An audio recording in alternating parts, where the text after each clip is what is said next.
Namaskar. In personal development, we have gone through the different dimensions, aspects of personal development. We have also learned about the self-analysis, self-criticism, self-reflection. And now we will learn today about the techniques of personal development. First of all, we have to know about the personal development that it is a continuous process and it cannot be just determined or can be planned for one day or in a different just within a week or within a year to achieve the goal of personal development. One cannot determine like that. So because of the continuity and because of its nature of being continuous, the plans should be step by step and one by one, and the short term planning, long term planning, both are involved in this personal development process. So for that process we need some techniques, strategy, and to develop effectively the techniques can be implemented in our life, and any person, any individual can plan in a better way to know all these techniques, having all these techniques in hand. तो वो अगर हम लोग अगर जानते हैं तो जाहिर है कि पर्सनल डेवलपमेंट की बाधाओं को बहुत अच्छे से पार कर पाएंगे और प्रभावी रूप से इन तकनीक और रणनीतियों को अपने जीवन में उतारते हैं और उसके साथ प्लानिंग के साथ बढ़ते हैं तो किसी भी क्षेत्र में हम जल्दी अचीव कर लेते हैं पर्सनल डेवलपमेंट के गोल्स को. Before that, the foremost aim of the personal development is to relate ourselves to some values, some human values. And if we are attached with the values, then this achievement or achieving the goals of personal development will be easier. अगर हम लोग कोई भी काम करना चाहते हैं और हमारे साथ अगर मूल्य जुड़े हुए हों तो पर्सनल डेवलपमेंट के सारे कार्य बहुत ही आसान हो जाते हैं. पर्सनल डेवलपमेंट के जो हमारे लक्ष्य हैं उसको प्राप्त करने में भी आसानी होती है. तो सबसे पहले तो ये ज़रूरी होगा कि अगर कोई व्यक्ति बहुत जानकारी के बाद भी,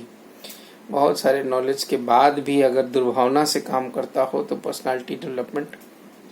के क्षेत्र में वो न्याय नहीं कर रहा है. और अगर वो कोई व्यक्ति मूल्यों से जुड़ा हुआ है, वो जानता है कि इस कार्य से समाज का अपना एक तरह से अच्छा हो रहा है, भला हो रहा है, तो ये मूल्य उस कार्य के साथ, उस पर्सनालिटी डेवलपमेंट के प्रोसेस के साथ अटैच हो जाएंगे. तो ये सबसे पहले ज़रूरी है कि हम लोग वो इंटीग्रिटी लाइफ में सच्चाई, ईमानदारी डेवलप करें अपने पर्सनालिटी डेवलपमेंट के इस प्रोसेस को अचीव करने में, और इन सारे मूल्यों को जोड़ दें अपने सारे प्लानिंग में और उस प्लानिंग को इम्प्लीमेंट करने के एग्जीक्यूशन में भी. तो इसके साथ हम लोग अलग अलग तरीके से देख सकते हैं कि क्या उसके टेक्निक्स हैं. जैसे पहला हम लोग शुरू करते हैं एक मैनेजमेंट के विशेषज्ञ जो डेविड एलन की बुक है GTD, गेटिंग थिंग्स डन, उस पर बात कर लेते हैं. सबसे पहले कि ये बुक 2001 में सबसे पहले प्रकाशित हुई और फर्स्ट एडिशन में उन्होंने जो बताए स्टेप, उसी को फिर सेकंड एडिशन में दूसरे नाम से बताए और उन्होंने स्पष्ट करते हुए टाइम मैनेजमेंट टेक्निक को अपने इन सारे स्टेप्स से जोड़ा. और टाइम मैनेजमेंट टेक्निक का एक बहुत ही बेहतर सुलझा हुआ जो रूपरेखा, आउटलाइन प्रस्तुत किया,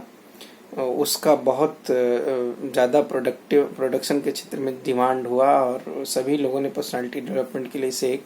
टाइम मैनेजमेंट टेक्निक का एक बहुत अच्छा आधार माना. तो हम लोग उसमें शुरू करते हैं। तो उनका ये एक्सपेरिमेंट बेस्ड जो था वो स्टेप्स थे, और एक्सपेरिमेंट करीब 3 महीने तक उन्होंने किया था। और इसके साथ ही ये भी कहना जरूरी है कि उन्होंने टू डू लिस्ट के बारे में भी वो बात करते हैं, और इसको साधारण तौर पे भी लोग जानते हैं कि कैसे हम लोग किसी भी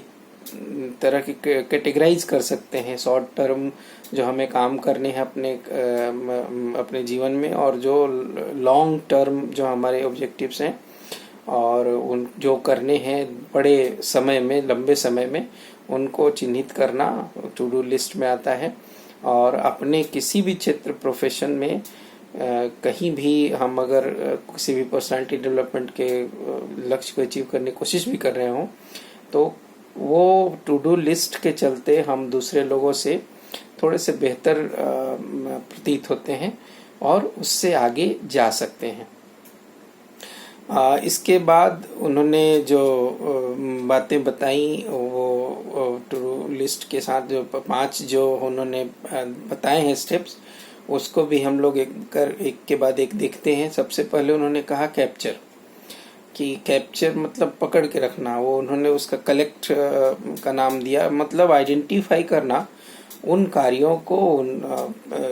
जो आपके प्रोफेशन से जुड़े हों, आपसे जुड़े हों, आपके लिए इम्पोर्टेंट हो, और आपको लगता है कि आप इसके लिए बने हैं या कार्य वो आपके लिए बना हो।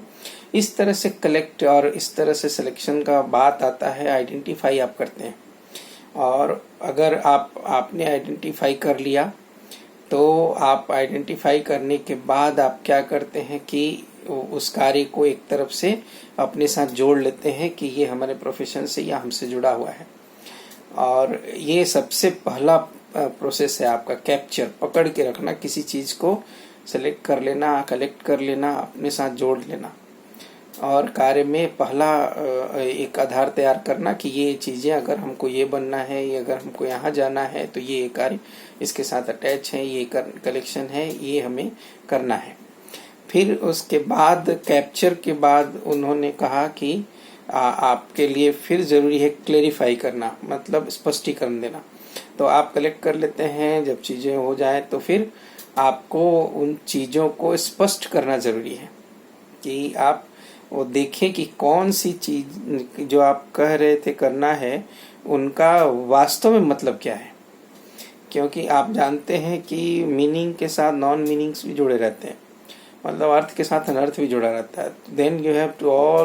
To remove all those things which are just deviating you to do those things, and those are not related but seems that may be barrier for you when you are not removing from the collected things and selected activities. तो आप उनको पहले हटा के आप clarification देते हैं that it means this, clearly हमको यही इसका मतलब है, हमको कि ये करना है, इसके साथ यही जुड़ा है, यही करना है, ये नहीं करना है। तो आप क्लेरिफिकेशन जब दे देते हैं तो आपको उसके बाद फिर वो आपके लिए आसान हो जाता है कि आप कौन सा कार्य के बारे में बात कर रहे हैं। ये पूरे प्लानिंग का एक बहुत बड़ा हिस्सा तय कर लेते हैं आप। फिर उसके बाद आता है ऑर्गेनाइज, कि आप जब क्लेरिफाई कर लिए तो स्टेप बाय स्टेप आप क्या करने जा रहे हैं, 1 बाय 1 आपके कौन कौन से चीजें जुड़ी हैं इससे, मतलब क्या करने से क्या होगा। ये बहुत इम्पोर्टेंट तीसरा जो हमारा स्टेप है वो भी है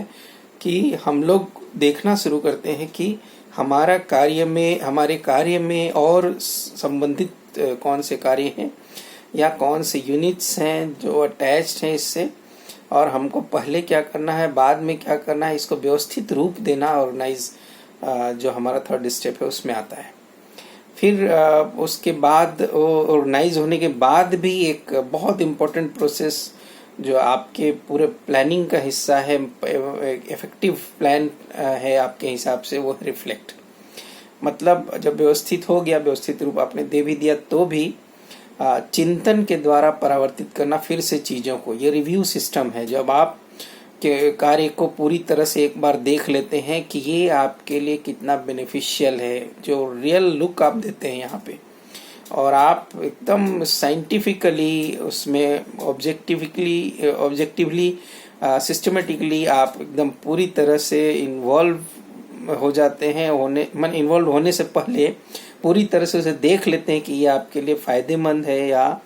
नुकसानदायक है, कौन कौन सी चीजें इससे जुड़ी हैं जो नुकसान कर सकती हैं, कहीं इससे इम्पॉसिबल एलिमेंट तो नहीं जुड़े हैं जिसको हम करना तो ले लिए लेकिन ऐसा असंभव कार्य भी इसमें जुड़ा हुआ है जो हमसे हो ही नहीं सकता। तो आप रिफ्लेक्शन के थ्रू या रिफ्लेक्ट के इस स्टेप के थ्रू सब चीज़ों को एक बार देख के फिर से रिव्यू कर लेते हैं कि आपको ये करना है तो कैसे करना है, और उसको परफेक्ट प्लानिंग यहाँ पे हो जाती है। जो चीज़ें वीकनेसेस हैं, नेगेटिविटीज़ हैं, वो आपको दिख जाएंगी तो जाहिर है आपका प्लानिंग का ये हिस्सा यहाँ तैयार हो गया। अब आता है इंगेज, जो 5th स्टेज है, माने कार्य में लग जाना। अगर आप सब कुछ देख लिए, आप रिव्यू भी कर लिए, तो अब कार्य में पूरी तरह से आप तन्मयता से लग जाते हैं, क्योंकि आपके सामने अब सब चीज़ें एक तरह से क्रिस्टल क्लियर है। कोई भी चीज़ आपसे अछूता नहीं है, आप उस प्रोसेस के थ्रू गुजरे हैं, तो जाहिर है कि आपके काम करने का तरीका सबसे बेहतर साबित हुआ और अब आप काम जो है बहुत हारमोनियस डेवलपमेंट के साथ आपने इसको प्रोसेस को पूरा तैयार किया है और बहुत ही इफेक्टिवली प्लान किया है। तो बहुत ही फ्लेक्सिबिलिटी के साथ और फ्लूइडिटी के साथ कहेंगे कि एक तरह से वो रन करने लगता है। मतलब आपके उस कार्य में अब बाधाएं कम रह जाती हैं, आपको कहीं से भी ये नहीं लगता कि अब हम इसको नहीं कर पाएंगे। वो जो जितने प्रॉब्लम समस्याएं जो अचानक जैसे कोई काम शुरू करें तो हम लोगों को उस तरह की नेगेटिविटीज आ सकती हैं, लेकिन चूंकि ये सारे प्रोसेस आपने चारों कर लिए हैं तो आप इसमें बहुत तन्मयता के साथ लगने में कोई दिक्कत नहीं आती आपको, और आराम से आप उसमें इस स्टेप में कार्य करने के स्टेप में आराम से आगे बढ़ते चल जाते हैं। प्रोग्रेसिव वे में आप आगे बढ़ते हैं और प्रोग्रेसिवली आप अटेन करते हैं अपने एक्टिविटीज़ के गोल को। तो ये पर्सनालिटी डेवलपमेंट का ये सारा स्टेप आधार स्तंभ हो जाता है। अगर पूरी तरह से इसको देखा जाए तो समय प्रबंधन के साथ ये आपके इफेक्टिवली पर्सनालिटी या पर्सनल डेवलपमेंट के गोल को अचीव करने में भी मदद करता है। तो ये प्रबंधन का बहुत ही कारगर तरीका माना गया है। डेविड एलन के इस एक टाइम मैनेजमेंट टेक्निक के अलावा हम लोग और भी टेक्निक देख सकते हैं, जैसे एस्ट्रोलॉजी एक कहा जाता है, जिसको हम लोग नेगेटिव वे में लेते हैं कि अंधविश्वास है, लेकिन ये पर्सनालिटी डेवलपमेंट के लिए पॉजिटिव भी बन के निकल सकता है। अगर नेगेटिविटी आपको घर कर गई हो, कहीं से भी आपने बाधाओं का सामना किया हो, आपको लगता है कि अब आप काम नहीं कर सकते, पर्सनालिटी आपके व्यक्तित्व में कहीं ना कहीं कोई कमी आ गई या धक्का लगा है, थ्रेट्स कुछ आई हैं जिसके चलते आपको आप रुक गए हो, तो अगर आप कहीं से भी उसको कमी को महसूस कर रहे हो, then you need some type of motivation, and that motivation may come through the hopeful astrologer prediction about you. If an astrologer predicts that you will be successful in coming days, or after a week something will be changed in positive way in your life, then you again get motivated. तो आप फिर से ऊर्जा से भर जाते हैं। और ये बहुत ही कारगर तरीका हो सकता है जब पूरी तरह से निराश व्यक्ति, नेगेटिविटी से भरा हुआ व्यक्ति को एस्ट्रोलॉजी या ज्योतिष शास्त्र के माध्यम से कहा जाए कि अब आप में ऊर्जा का संचार हो सकता है, आप आगे बढ़ सकते हैं और आप बेहतर तरीके से सामने आ सकते हैं। तो ये भी एक अच्छा कारगर तरीका है, पर्सनालिटी डेवलपमेंट का एक टेक्निक है पर्सनल डेवलपमेंट के लिए या उसके गोल को अचीव करने के लिए। और एस्ट्रोलॉजी के इस तरीके को हम लोग दूसरा तरीका इस तरह से मान सकते हैं, जो टाइम मैनेजमेंट टेक्निक के अलावा एक टेक्निक ये भी हम लोग इसको आराम से रख सकते हैं अपने इस पर्सनालिटी डेवलपमेंट टेक्निक में। और नेगेटिविटीज़ हैं इसके, नो डाउट इन दैट, कि अगर कोई निराशा की बात करे तो जाहिर है वो निराशा से ग्रसित हो जाएगा, डिमोटिवेटेड भी हो जाएगा। लेकिन ये बात कही जा रही है पॉजिटिव सेंस में कि अगर कहीं से भी कहा गया हो कि आप में अगर निराशा घर कर गई हो, या कहीं से भी आपको लगा हो कि अब ये नहीं हो सकता, और कहीं से आपने किसी तरह की चुनौती का सामना किया हो जिसके बाद आप हारा हुआ थका हुआ महसूस कर रहे हो, तो उस कंडीशन में ये बेहतर माना जा रहा है। तो इस तरह से ये 2 टेक्निक आज हम लोग जो बात किए, उसके अलावा अन्य टेक्निक्स, अन्य जो रणनीतियाँ हैं, स्ट्रेटजीज हैं, उन पे भी हम लोग बात करेंगे। और नेक्स्ट क्लास जो हम लोग आगे बढ़ेंगे उसमें भी कुछ कोशिश करेंगे कि मैनेजमेंट के कुछ ऐसे साइंटिफिक जो तरीके हैं उनके थ्रू हम लोग और टेक्निक्स को जानें। धन्यवाद।